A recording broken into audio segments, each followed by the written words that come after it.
Hello everyone, आज की जो वीडियो है यहाँ पर दिल्ली यूनिवर्सिटी में अगर आपको एमकॉम के अंदर एडमिशन लेना है तो एलिजिबिलिटी क्राइटेरिया, पेपर कोड, सारी चीज़ें यहाँ डिस्कस करूंगा और दिल्ली यूनिवर्सिटी में जो 50% सीट्स का रिजर्वेशन उसे भी आपको एक्सप्लेन कर देता हूँ यहाँ पे। ठीक है, सो फिलहाल यहाँ पे मैं अगर आपको दिखाऊँ, ये दिल्ली यूनिवर्सिटी का ऑफिशियल बुलेटिन है, आप लोग यहाँ पे देख सकते हो।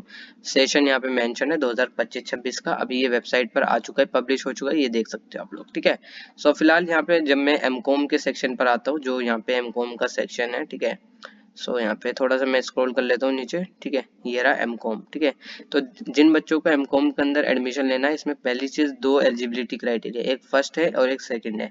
ठीक है, फर्स्ट जो है बेसिकली अलग स्टूडेंट्स के लिए जो नॉन ड्यू है, और सेकंड कैटेगरी उन स्टूडेंट्स के लिए है जो ड्यू से बिलोंग करते हैं। ठीक है, अब थोड़ा सा आप लोग डिटेल में इसे समझ लो, तभी आपको समझ में आएगा। ठीक है, फिलहाल यहाँ पे अगर मैं बात करता हूँ, देखो अगर आपके पास बीकॉम ऑनर्स अगर आपने कहीं से करी हो, मतलब ड्यू को छोड़कर, ठीक है, अगर आप ड्यू से हो तो आपने बीकॉम ऑनर्स ड्यू से करी है तो आप कैटेगरी 2 में आओगे, लेकिन अगर आपने इंडिया के कहीं भी किसी भी कोने से बीकॉम करी है तब आप लोग कैटेगरी 1 के अंदर आओगे। या हो सकता है आपके पास बीकॉम पास हो या बीकॉम प्रोग्राम हो, ठीक है, जिसे हम प्रोग्राम बोल देते हैं अक्सर। ठीक है, यानी आपके पास बीकॉम ऑनर्स है, बीकॉम है, ठीक है, या बैचलर डिग्री इन कॉमर्स में है, ठीक है, मतलब sorry bachelor of management studies है आपकी।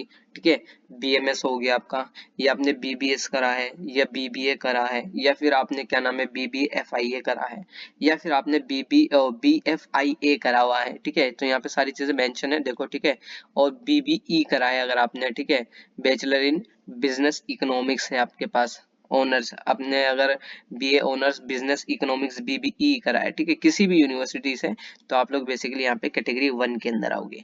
कैटेगरी 2 के अंदर वही स्टूडेंट्स आएंगे जो ड्यू से करे हैं ये सारी चीजें। जैसे अगर आपने बीकॉम ऑनर्स ड्यू से करा है तो आप लोग कैटेगरी 2 के अंदर आओगे। क्या बेनिफिट है अभी मैं आपको एक्सप्लेन करता हूँ। ठीक है, बीकॉम अगर आपने यहाँ पे ड्यू से करा है तब आप कैटेगरी 2 में आओगे। अगर आपने यहाँ पे बेसिकली बीएमएस करा है ड्यू से, या आपने हो सकता है बीबीएस करा है ड्यू से, या बीबीए करा है ड्यू से, या बीबीएफआईए करा है ड्यू से जो होता है यहाँ पे, ठीक है, बीएफआईए ड्यू से करा है, या बीबीई ड्यू से करा है, या बीबीई। ठीक है, तो यहाँ पे अगर आपने ये सारे कोर्स ड्यू से करे हैं, मतलब इनमें से कोई एक आपने ड्यू से करा है, तो आप लोग कैटेगरी 2 के अंदर आओगे। तो पहली कैटेगरी बेसिकली यहाँ पे ऑल ओवर इंडिया के स्टूडेंट्स के लिए है, और कैटेगरी 2 यहाँ पे सिर्फ दिल्ली यूनिवर्सिटी के स्टूडेंट्स के लिए है। अब यहाँ पे जब आप सीट्स पर आते हो एमकॉम में, तो यहाँ पे आप लोग 50% सीट्स का रिजर्वेशन देखने को मिलेगा। ठीक है, अब ये 50% जैसे कैटेगरी 1 है और कैटेगरी 2 है। ठीक है, आप जब आते हो एसआरसीसी में जनरल के लिए 6 सीटें हैं, और यहाँ पे जनरल के लिए 6 सीटें कैटेगरी 2 के अंदर है। आप इसी तरीके से जब आप यहाँ पे आते हो हिंदू कॉलेज में 3 सीटें हैं, फिर 3 सीटें हैं, फिर यहाँ पे 3 सीटें, फिर यहाँ पे 3 सीटें, फिर 3 सीटें, फिर 3 सीटें, एक 2 सीटें। ठीक है, तो यहाँ पे इस तरीके से इन्होंने मेंशन कर रखा है, और जहाँ पे ये एनए लिखा हुआ है तो यहाँ पे बेसिकली सीट इन कैटेगरी के अंदर नहीं है, ये सिंपल मतलब है। ठीक है, सो यहाँ पे आप लोग देख सकते हो ये पूरी इन्होंने मेंशन कर रखी है। जब आप टोटल पर आते हो तो 86 सीटें जो है बेसिकली जो ऑल ओवर इंडिया के स्टूडेंट्स के लिए है, और 87 सीटें जो बेसिकली यहाँ पे जो ड्यू से अपनी बीकॉम कंप्लीट करी है, बीकॉम ऑनर से बीकॉम प्रोग्राम में, या फिर मैंने जो ऊपर कोर्स बताए हुए ड्यू से अगर आपने वो कोर्स कंप्लीट किए हुए हैं, तब आपकी 87 सीट्स यहाँ पे रिजर्व्ड है। ठीक है, अब यहाँ पे बेनिफिट क्या होता है ड्यू के स्टूडेंट्स को, तो जिससे मैंने कहा कैटेगरी 2 और कैटेगरी 1 में 50-50% सीट्स का रिजर्वेशन है। ठीक है, सो कैटेगरी 2 के अंदर जो कंपटीशन है वो सिर्फ कैटेगरी 2 के स्टूडेंट्स के लिए है। यानी अगर सिंपल लैंग्वेज में बोला जाए, जो भी ड्यू के स्टूडेंट्स हैं बीकॉम वाले, अगर आप लोगों ने बीबीई करा है, बीएमएस करा है, यानी आपने बैचलर डिग्री कंप्लीट करी है कॉमर्स के उसमें, ठीक है, जो बीबीई वगैरह ये जो मैंने सारे कोर्स ऊपर बताए हैं, इनमें से अगर आपने करा है तो आप लोग कैटेगरी 2 के अंदर आओगे, और आपका कंपटीशन सिर्फ ड्यू में पढ़ने वाले स्टूडेंट्स हैं।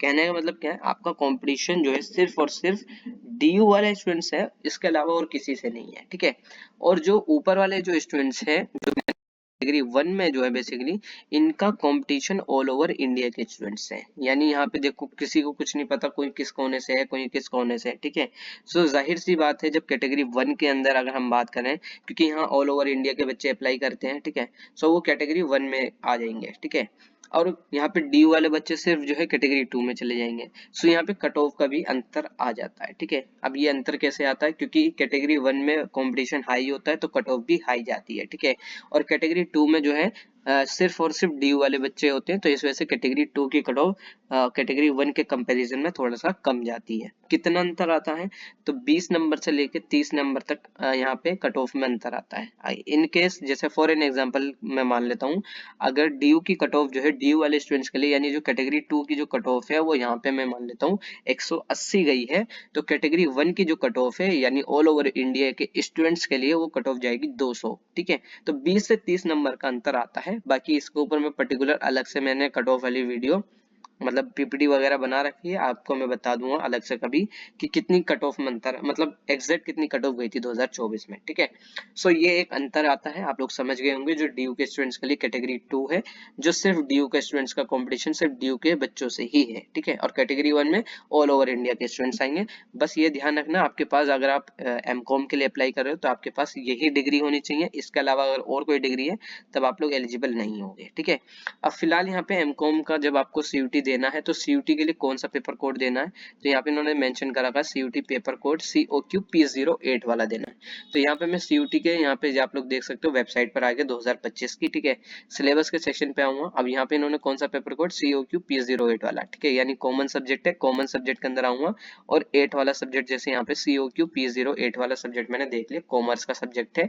यहाँ पे आपको इस सब्जेक्ट का यहाँ पे इन्होंने मेंशन करा है कि 75 क्वेश्चन आएंगे, हिंदी इंग्लिश दोनों लैंग्वेज में आपका पेपर होगा, सब्जेक्ट नॉलेज से क्वेश्चन होंगे। ठीक है, सो माइक्रो इकोनॉमिक्स का पार्ट यहाँ पे इतना पूछा जाएगा, ये आपको पढ़ लेना है। ठीक है, फिर करेंसी और बैंकिंग में इन्होंने बता रखा है कि आपको ये पढ़ना है।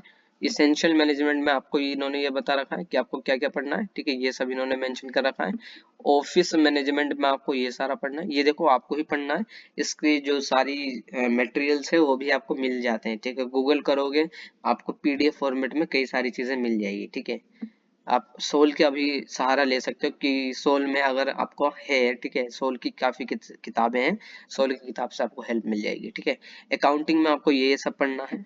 फिर इन्होंने बता रखा है बिजनेस ऑर्गेनाइजेशन में इसका ये पढ़ना है। ठीक है, स्टैटिस्टिक्स मेथड में आपको ये पढ़ना है। ठीक है, और फिर यहाँ पे पब्लिक फाइनेंस में इन्होंने ये बता रखा, सिलेबस काफी बड़ा है। ठीक है, फिर यहाँ पे लास्ट में आते हैं हम बिजनेस लॉ, एक ये छोड़ गया ऊपर का। ठीक है, बिजनेस लॉ में आपको ये सब पढ़ना है। फिर यहाँ पे कॉस्ट अकाउंटिंग है, ये सब पढ़ना है आपको। ठीक है, फिर यहाँ पे कंपनी लॉ के पढ़ना है। ठीक है, जो यहाँ पे लास्ट है मेरे ख्याल से ये नहीं, अभी काफी बड़ा सिलेबस है यार ये तो। ठीक है, तो फिलहाल आप लोग सिलेबस डाउनलोड कर लेना। ठीक है, ये सिलेबस आपको कहाँ से मिल जाएगा, वेबसाइट से मिल जाएगा, सीयूटी की सिलेबस वाले सेक्शन से। ठीक है, सो आपको यही वाला पेपर कोड का एग्जाम देकर आना, ये ध्यान रखना, COQ P08 वाला। आई होप आपको समझ में आ गया होगा। एमकॉम के अंदर अगर आपको एडमिशन लेना है COQ P08 वाले सब्जेक्ट का एग्जाम देकर आना है।